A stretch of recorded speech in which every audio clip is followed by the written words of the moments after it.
नमस्कार, good morning students.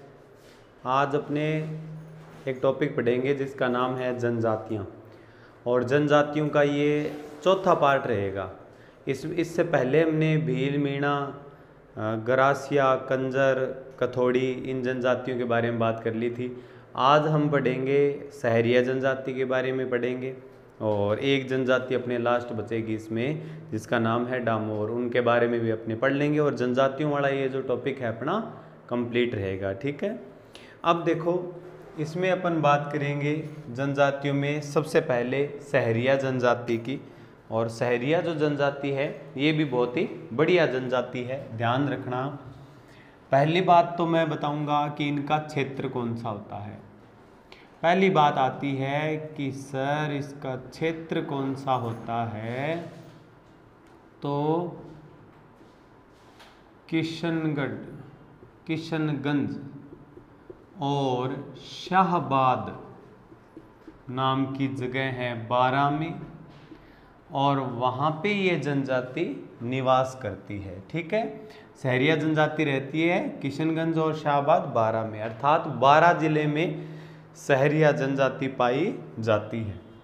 अब देखो शहर शब्द का जो अर्थ होता है वो होता है जंगल।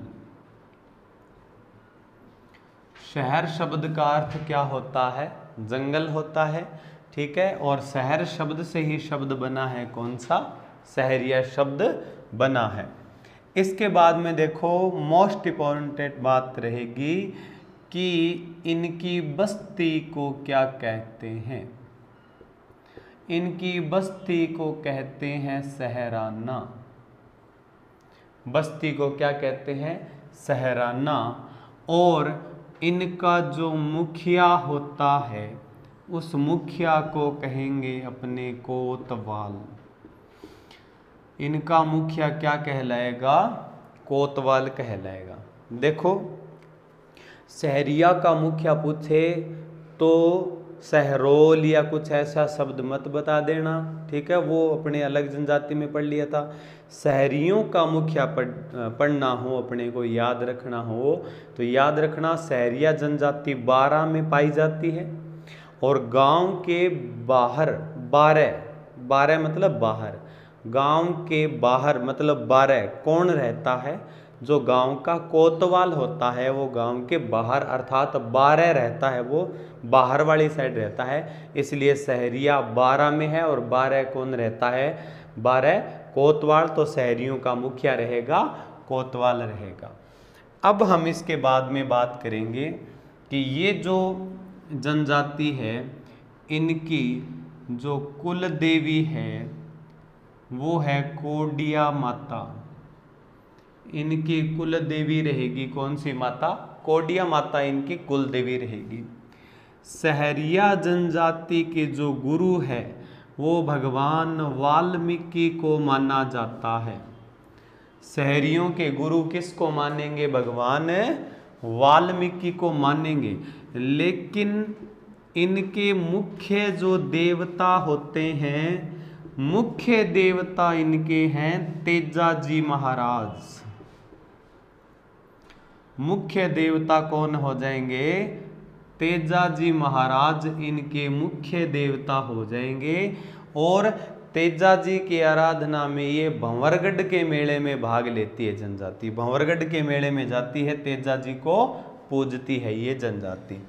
इसके बाद में देखो इनमें नाता प्रथा भी प्रचलित है। कौन सी प्रथा प्रचलित है? नाता प्रथा। तो नाता प्रथा किस जनजाति में प्रचलित है? इससे पहले हमने भीलों में पढ़ी, मीणाओं में हमने पढ़ ली और अभी ये सहरिया जनजाति में नाता प्रथा प्रचलित है। नाता क्या होता है? अपने पति को छोड़ के दूसरे पति के साथ में लिव इन रिलेशनशिप में रहना जो है वो नाता प्रथा कहलाता है। तो नाता प्रथा होगी। अब देखो इस जनजाति की एक खास बात और है, वो ये है कि एक तो ये जनजाति बहुत ही शर्मीली जनजाति है। सबसे शर्मीली जनजाति, शर्म बहुत आती है भाई इनको। सबसे शर्मीली जनजाति कौन सी है? सहरिया जनजाति। और शर्म भीख मांगने में भी आती है इनको। तो खास बात है कि कभी भी भीख नहीं मांगती। ये जो जनजाति है ये कभी भी भीख नहीं मांगती। मोस्ट इंपॉर्टेंट बात है, भीख नहीं मांगती और शर्मिली होती है। एक अटपटी, शर्मिली तो हो गई, ठीक है। एक अटपटी बात इनमें और है, महिलाएं टैटू बनवाती है। टैटू मतलब गोदना, शरीर पे गोदना बनवाती है, मगर आदमी नहीं बनाते टैटू, आदमी नहीं बनाएंगे। महिलाएं गोदना बनवाती है मगर पुरुषों में गोदना वर्जित है। महिलाएं टैटू बनवा लेती है लेकिन आदमी नहीं बनवाते। महिलाएं शर्मीली होती है और कभी भी ये जनजाति भीख नहीं मांगती है। ये इतनी बातें हमने कर ली, सहरिया जनजाति के बारे में हमने बात कर ली है। इसके बाद में महिलाओं का एक स्पेशल एक वस्त्र है जिसको कहते हैं रेजा। ये मोस्ट इंपॉर्टेंट है। रेजा महिलाओं का वस्त्र है। रेजा नाम का वस्त्र कौन पहनती है? महिलाएं पहनती है, रेजा नाम का वस्त्र पहनती है। इसके बाद में हम बात करेंगे इनका जो मुख्य मेला है। इनका मुख्य मेला रहेगा सीताबाड़ी मेला। सीताबाड़ी मेला, सीताबाड़ी मेला 12 में शहरियों का सबसे मुख्य मेला है। और सीताबाड़ी मेला जो है इसको हाड़ौती का कुंभ कहा जाता है या शहरियों का कुंभ कहते हैं। शहरियों और हाड़ौती का कुंभ कहते हैं। हाड़ौती का कुंभ कहते हैं किस मेले को? सीताबाड़ी मेले को। जेठ महीने की अमावस्या को ये मेला भरता है और इस मेले को क्या कहते हैं? सीताबाड़ी मेला कहते हैं। याद रखना, सीताबाड़ी मेला यहाँ है लेकिन सीता माता मंदिर और सीता माता अभ्यारण्य प्रतापगढ़ जिले में स्थित है, ध्यान रख लेना, ठीक है। तो सीताबाड़ी मेले की हमने बात कर ली है। इसके बाद में देखो ये जो लोग हैं ये होली पर राई व फाग, होली पर राई व फाग तथा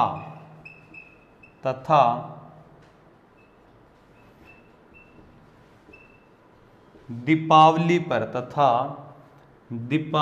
पर हिंडा गीत गाती है। गीत गाती है, ध्यान रखना।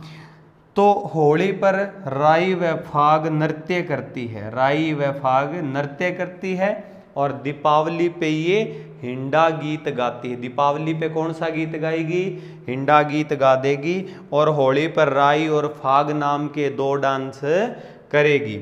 एक सबसे ज़्यादा मोस्ट इम्पोर्टेंट बात यहाँ पे रहेगी कि मकर संक्रांति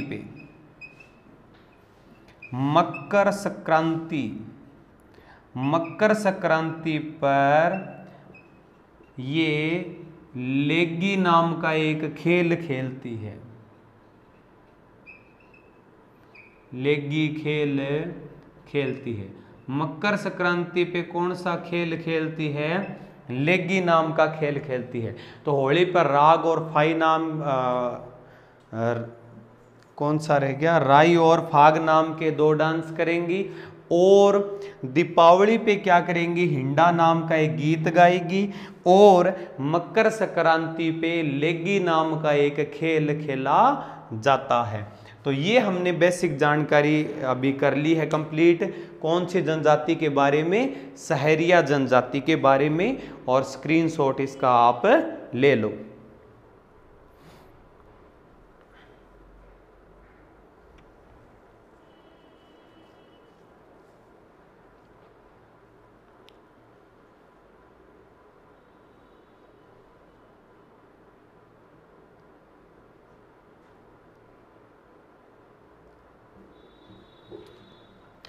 ठीक है, अब अपन इसमें और आगे बढ़ेंगे। इनके घर की बातें हमने कंप्लीट कर ली है, इनका मुखिया वगैरह भी हमने पढ़ लिया है। ज़्यादातर इतनी बातों में से प्रश्न उठाता है एग्जाम वाला, ध्यान रखना। अब अपन इसमें और आगे बढ़ेंगे तो एक इनके झोंपड़े का प्रश्न आता है भाई। पेड़ पे ये लोग झोंपड़ा बनाते हैं, पेड़ पे झोंपड़ा बनाएंगे। पेड़ पे जो झोंपड़ा बनाते हैं ना, उसको कहते हैं गोपना, कोरवा या टोपा। गोपना, कोरवा या टोपा कहते हैं। और ये जो टोपा है, ये टोपा कहाँ बनाते हैं? टोपा बनाते हैं पेड़ पर। पेड़ पे टोपा बनाएंगे, गोपना बनाएंगे, कोरुआ बनाएंगे, ठीक है, झोंपड़ा बनाएंगे। तो देखो इसमें आगे हम लिखेंगे गोपना, कोरुआ या टोपा क्या होता है? पेड़ पर जो झोंपड़ा बनाते हैं उसको क्या कहते हैं? गोपना, कोरवा, टोपा। ऐसे बना लेंगे। अब दिमाग में आया होगा कि सर पेड़ पे कैसे बना लेंगे ये लोग झोंपड़ा? ऐसे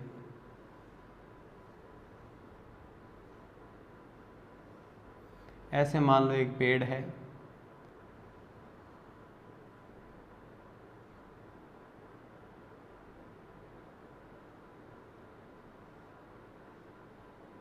और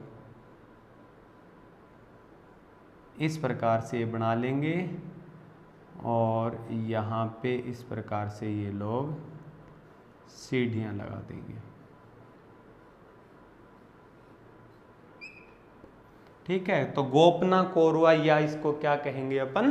टोपा कहेंगे, जो पेड़ पे बना झोंपड़ा होता है। ठीक है, इसके बाद में देखो आगे हम बात करेंगे शहरिया विकास, शहरिया विकास कार्यक्रम। शहरिया विकास कार्यक्रम 1900 शहरिया 77-78 में। शहरिया विकास कार्यक्रम शुरू हुआ 1977-78 में, और शहरिया 77 शहरिया विकास कार्यक्रम 77 में शुरू हुआ, और संकल्प नाम की संस्था इनके सहयोग के लिए काम करती है। तो एक संस्था है मामुनी संकल्प संस्था। मामुनी संकल्प संस्था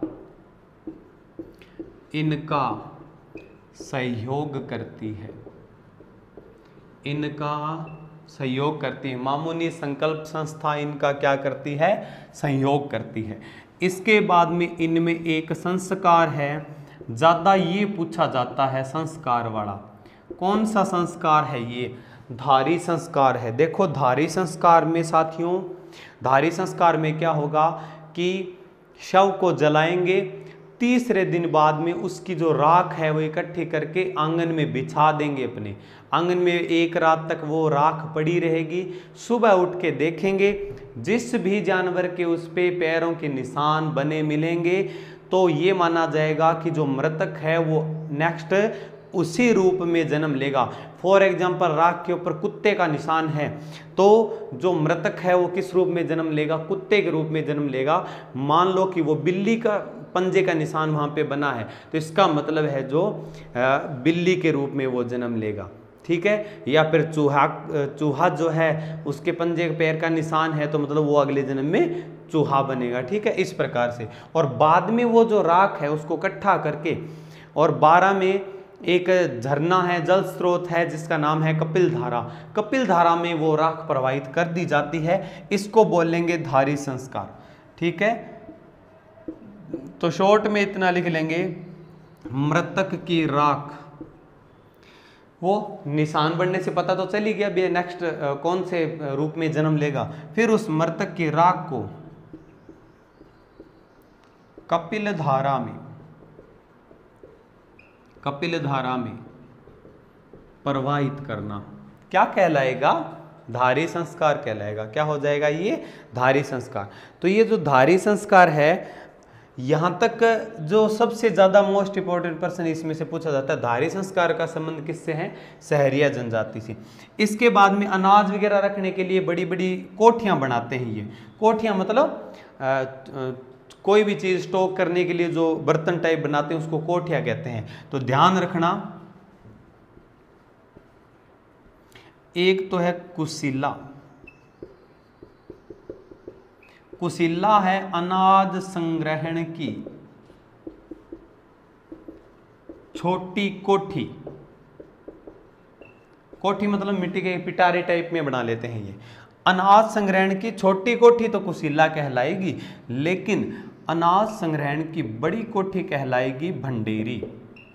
तो अनाज संग्रहण की बड़ी कोठी, अनाज संग्रहण की बड़ी जो कोठी होती है उस कोठी को क्या बोलेंगे अपन? भंडेरी बोल देंगे। ठीक है। अब इनमें एक बात और ध्यान में रखना कि इनका जो प्रतीक चिन्ह होता है, इनका प्रतीक चिन्ह होता है कुल्हाड़ी। प्रतीक चिन्ह इनका क्या होता है? कुल्हाड़ी होता है। तो जब भी कोई सहरिया अपने को दिखेगा तो उसके हाथ में क्या रहेगा? कुल्हाड़ी रहेगी। फिर देखो इनका जो पूरा एरिया है वो कई पंचायत में बंटा होता है, और इनकी जो पंचायतें हैं उनको क्या कहते हैं?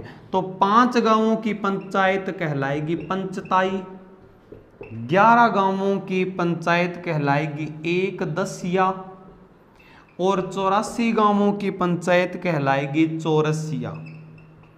क्या कहलाएगी? चौरसिया कहलाएगी। तो ये इनसे संबंधित इनकी पंचायतों के क्या हो जाएंगे?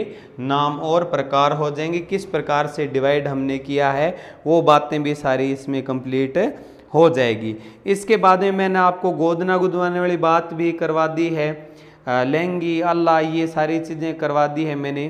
ठीक है, लहंगी अल्लाह नहीं कराया। ठीक है। तो एक बात और ध्यान में रखना, यहाँ पे आप वर्षा ऋतु में लहंगी व आल्हा गीत गाती है। वर्षा ऋतु में ये जनजाति कौन सा गीत गाती है? लहंगी व आल्हा गीत गाती है। तो वर्षा ऋतु में गाएगी ये जनजाति लहंगी और आल्हा नाम के गीत, और दीपावली पे ये हिंडा गीत गाती है, होली पे राई और फाग नाम के डांस करती है, और मकर संक्रांति पे लेगी नाम का एक खेल खेलती है। इतनी बातों का आप स्क्रीनशॉट लीजिए, फिर अपने आगे बढ़ते हैं नेक्स्ट।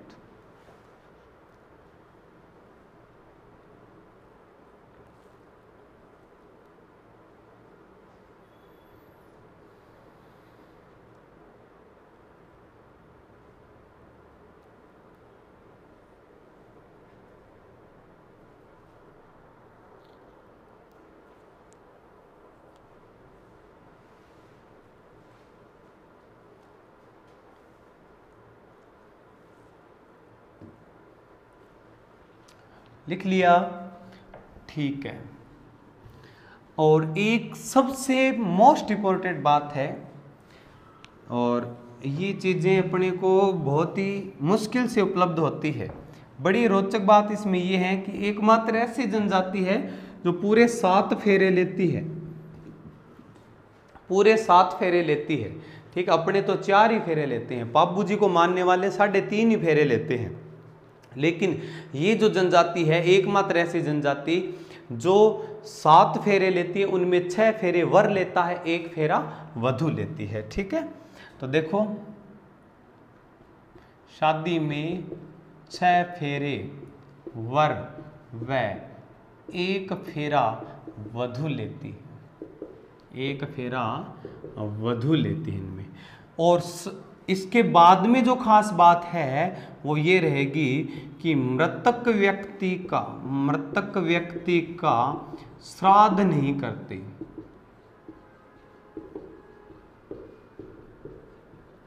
मृतक व्यक्ति का श्राद्ध नहीं करते हैं। मृतक व्यक्ति का श्राद्ध कौन सी जनजाति नहीं करेगी? तो सहरिया जनजाति नहीं करेगी। तो फिलहाल सहरिया जनजाति अपनी कंप्लीट हो चुकी है। सहरिया जनजाति में अपनी इतनी बातें करेंगे और नेक्स्ट अपने एक नई जनजाति पढ़ेंगे। अभी सहरिया जनजाति में फिलहाल इतनी ही बातें हैं। ठीक है, इसको उतार लेना बढ़िया तरीके से। सहरिया अपना क्या हो गया, कंप्लीट हो गया है यहाँ। ठीक है, अब अपने सहरियों के बारे में इतनी बातें बहुत है, छोटी मोटी एक आधी बात कोई और हो जाएगी। जैसा कि हमें पता है कि सहरिया बहुत ही शर्मीली जनजाति है, तो महिला पुरुष कभी भी साथ में डांस नहीं करते। महिला पुरुष दोनों साथ में डांस नहीं करेंगे, अलग अलग डांस करेंगे। महिला यहाँ नाच रही है तो वो दीवार के दूसरी ओर नाच लेगी, लेकिन साथ में डांस नहीं करेगी। ठीक है, और एक मोस्ट बात रहेगी, हमने पढ़ा था कि जो भीलों का घर होता है उसको कू या टापरा कहते हैं, तो इनका जो घर होता है ना उसको टापरी कहते हैं। ध्यान रखना, सहरियों का घर क्या कहलाता है, टापरी कहलाता है। इसके बाद में हम बात करेंगे डामोर जनजाति की। इसके बाद में हम बात करेंगे कौन सी जनजाति की, डामोर जनजाति की हम बात करेंगे। डामोर जनजाति ध्यान रखना, पहली बात तो कहां पाई जाती है, सिमलवाड़ा डूंगरपुर में। सिमलवाड़ा डूंगरपुर में जो जनजाति पाई जाती है, डैश डामोर डैश डूंगरपुर, इनका जो गांव होता है उसको कहते हैं फला। इनके गांव को हम क्या कहते हैं, फला कहते हैं। और इनका जो मुखिया होता है उस मुखिया को हम कहते हैं मुखी। इनके गांव को हम क्या बोलेंगे, फला कहेंगे, और इनके मुखिया को मुखी बोलेंगे। पाए कहाँ पे जाते हैं, सिमलवाड़ा डूंगरपुर में पाए जाते हैं। और सबसे ज्यादा खास बात जो इनमें है वो ये है कि पुरुष भी महिलाओं की भांति आभूषण पहनते हैं। गजब प्रोग्राम है यहाँ पे, आभूषण पहनते हैं, सजे संवरे रहते हैं, बिल्कुल एकदम नथ बिंदी टिक्का लिपस्टिक बढ़िया लगा के और एकदम सज संवर के रहते हैं। पुरुष भी महिलाओं की तरह आभूषण पहनते हैं, बढ़िया एकदम पार्लर से तैयार होके आते हैं लोग। ठीक है, दोनों ही महिला पुरुष मियाँ बीबी दोनों ही एक जैसे तैयार होते हैं, एक घंटा टाइम लगता है इनमें तैयार होने में। अब देखो इतनी बातें हमने कंप्लीट कर ली है। होली पे एक प्रोग्राम करते हैं जिसको कहते हैं चाडिया करते हैं। ये होली पर जो कार्यक्रम करते हैं उस कार्यक्रम को क्या बोलेंगे, चाडिया कहेंगे। इनकी एक माता है फुल्ला माता, नाम है फुल्ला माता। फुल्ला माता को ये मिट्टी के घोड़े बनाकर चढ़ाती है, मिट्टी के घोड़े चढ़ाती है। कौन सी माता है, रिपीट कर रहा हूं मैं, फुल्ला माता। फुल्ला माता को क्या करते हैं, मिट्टी के घोड़े चढ़ाती है। और चाडिया क्या होता है, होली पे जो प्रोग्राम करती है उसको चाडिया कहते हैं। पुरुष भी महिलाओं की भांति क्या करते हैं, आभूषण पहनते हैं। और पाई कहाँ जाती है, डूंगरपुर के सिमलवाड़ा गांव में पाई जाती है। और इनका जो गांव है वो फला कहलाता है और इनका मुखिया क्या कहलाता है, मुखी कहलाता है। ठीक है, अब इसके बाद में देखो एक इनमें बात और है कि इनमें विवाह विच्छेद की परंपरा है, मतलब ब्रेकअप कर सकते हैं, नहीं बनती आपस में कोई दिक्कत नहीं, छोड़ दो, दोनों अलग अलग हो जाओ। लेकिन विवाह विच्छेद की परंपरा तो है, लेकिन गुप्त विवाह निषेध है। गुप्त विवाह क्या है, निषेध है। गुप्त विवाह निषेध है। गुप्त विवाह निषेध का मतलब है चोरी चोरी चुपके कुछ नहीं करना है। ठीक है, गुप्त विवाह नहीं कराना है आपको, लेकिन आप जो है विवाह विच्छेद कर सकते हो। नहीं बनती, लड़ाई हुई, चलो ठीक है, दोनों अलग हुए, ठीक है, अलग हो गया, एक दूसरे को ब्लॉक किया, चल ठीक, झंझट खत्म। तो ये व्यवस्थाएं कौन सी जनजाति में अपने को मिलेगी, ये डामोर जनजाति के अंदर ये व्यवस्थाएं अपने को मिलती है। फुल्ला माता को मिट्टी के घोड़े बना के चढ़ाते हैं। चाडिया मैंने करवा दिया। दो इनके मेले हैं। इनके जो मुख्य मेला है, एक तो रहेगा झेला बावसी मेला, झेला बावसी मेला, ये रहेगा पंचमहल में। याद रखना, पंचमहल कहाँ है, पंचमहल गुजरात में है, गुजरात जिले में, गुजरात का एक जिला है पंचमहल। और एक इनका मेला है जिसका नाम है ग्यारस की रेवाड़ी मेला। ग्यारस की रेवाड़ी मेला, ग्यारस की रेवाड़ी मेला जो है ये डूंगरपुर में है। डूंगरपुर में लगता है। ये दो मेले हैं, दोनों मेलों का संबंध किससे है? डामोर जनजाति से।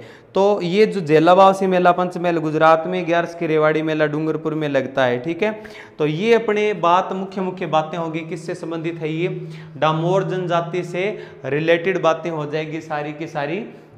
और इससे पहले हमने सहरिया जनजाति भी बढ़िया तरीके से कंप्लीट कर ली है। फटाफट इसका स्क्रीनशॉट ले लीजिए आप।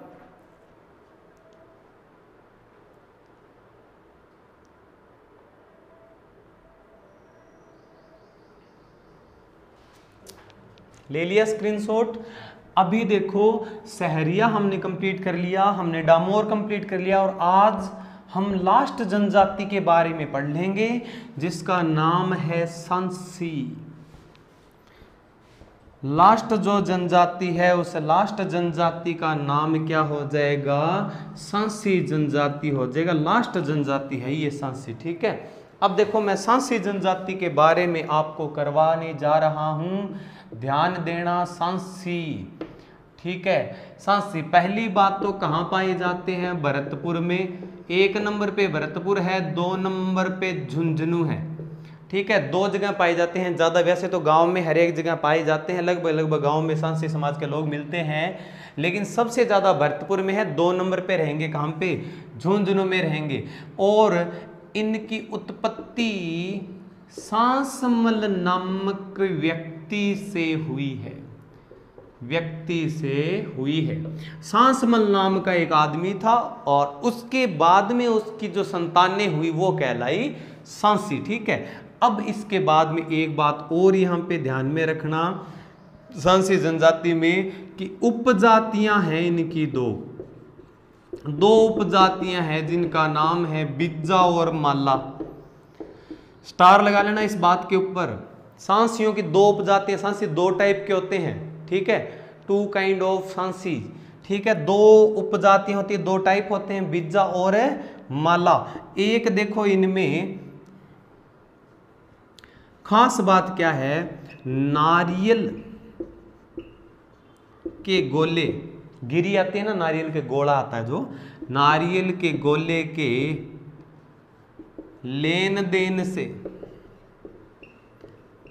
विवाह तय होता है। नारियल का गोला दे दिया तो शादी क्या हो गई? पक्की हो गई। इसके बाद में एक खास बात और है इनमें, जिसको कहते हैं कुकड़ी की रस्म। कुकड़ी की रस्म कहते हैं कि कुकड़ी की रस्म क्या होती है? देखो एक चीज ध्यान में रखना आप, रात्रि जागरण का जो अंतिम गीत होता है लगभग 4 साढ़े 4 बजे जो गाते हैं हम, रात्रि जागरण का अंतिम गीत कहलाएगा कुकड़ी। और कुकड़ी नाम की जो रस्म है वो कौन सी जनजाति में पाई जाती है? सांसी जनजाति में पाई जाती है कुकड़ी की रस्म। बहुत बार क्लास में कई बार पूछ लेते हैं बच्चे भी, गुरुजी बताओ, तो ऐसे कह के छोड़ देते हैं अपने भी, चल छोड़, ऐसे ही है, इतना डीपली पेपर में नहीं पूछते, लेकिन फिर भी शंका नहीं रहनी चाहिए। ये जो कुकड़ी की रस्म है उसमें विवाह से पहले ये चेक किया जाता है कि लड़की जो है वो वर्जिन है या नहीं है, ये सारा चेक किया जाता है। इस प्रकार की रस्म है ये। ठीक है, फिर ही उसको मान्यता मिलती है। ठीक है, भी इससे ये तय हो जाता है, चरित्र की परीक्षा हो जाती है एक तरीके से भी, भाई आज से पहले, इस शादी से पहले इसका किसी के साथ में कोई चक्कर वक्कर नहीं था इसका, ये अपनी है कंप्लीटली, पहले इसका कुछ भी नहीं है लेन देन कोई भी। ठीक है, तो इस प्रकार से क्या करते हैं, उसको चेक किया जाता है और इस रस्म को क्या कहेंगे? कुकड़ी की रस्म कहेंगे। और उस दिन यदि पता चल गया, ठीक है भी, ये कुकड़ी तो किसी और की है, तो फिर वो शादी से क्या कर देगा? इनकार कर देगा। और नहीं तो अगर वो बिल्कुल ठीक है, उसको पता लग गया भी ये सिर्फ मेरी है, इससे पहले इसके साथ कुछ नहीं हुआ, तो वो कुकड़ी है वो उसकी हो जाएगी। ठीक है, ये कुकड़ी की रस्म है। तो ध्यान रहना, कुकड़ी की रस्म में विवाह से पूर्व चरित्र की क्या देनी पड़ेगी? परीक्षा देनी पड़ती है। परीक्षा देनी पड़ती है। ठीक है, ये लड़कियों के लिए होते हैं। अगर लड़कों के लिए ऐसी कोई प्रक्रिया हो तो आधे कुक्कड़ तो रद्दी हैं। ठीक है, तो इसीलिए लड़कों की बच्चे पूछते हैं कई बार कि सर लड़कियों के लिए ऐसी व्यवस्था क्यों होती है, लड़कों के लिए क्यों नहीं होती है। लड़कों के क्या है, लड़के तो आधे एक तो ऐसे हो जाए इस परीक्षा में फेल हो जाएंगे, कुकड़ खराब ही है वो तो सारे।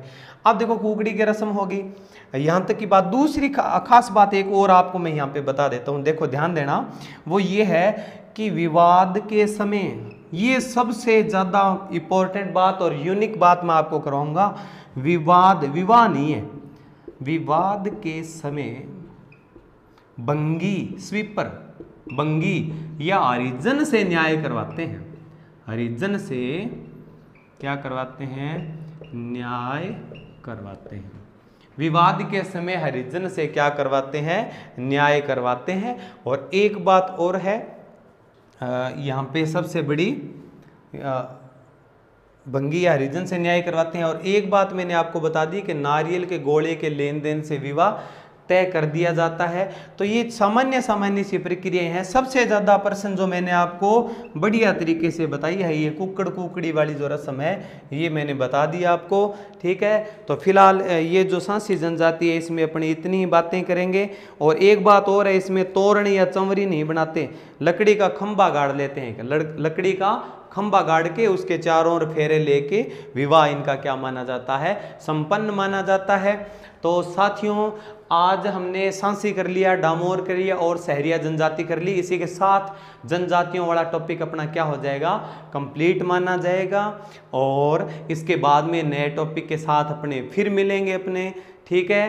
तब तक के लिए thank you, have a nice day. पढ़ते रहिए बढ़िया तरीके से, ठीक है। और एग्ज़ाम वगैरह की जहाँ तक बात है, एग्ज़ाम वगैरह जल्दी होने वाले हैं और अपने पास में बहुत ज़्यादा अच्छा टाइम है, प्रॉपर टाइम है हमारे पास में। बढ़िया तरीके से मन लगा के तैयारी करते रहा करो। और वीडियो को ज़्यादा से ज़्यादा लाइक करें, सब्सक्राइब करें और बेल आइकॉन ज़रूर दबाएं, ताकि नेक्स्ट वीडियो के जो नोटिफिकेशन है वो आप तक पहुंचते रहें। और इस वीडियो को और लोगों तक भी पहुंचाने का कष्ट करें, ठीक है। पसंद आए तो लाइक कर दिया करो, ना पसंद आए तो डिसलाइक ठोक दिया करो, लेकिन कुछ ना कुछ ज़रूर किया करो, ठीक है। Thank you, have a nice day.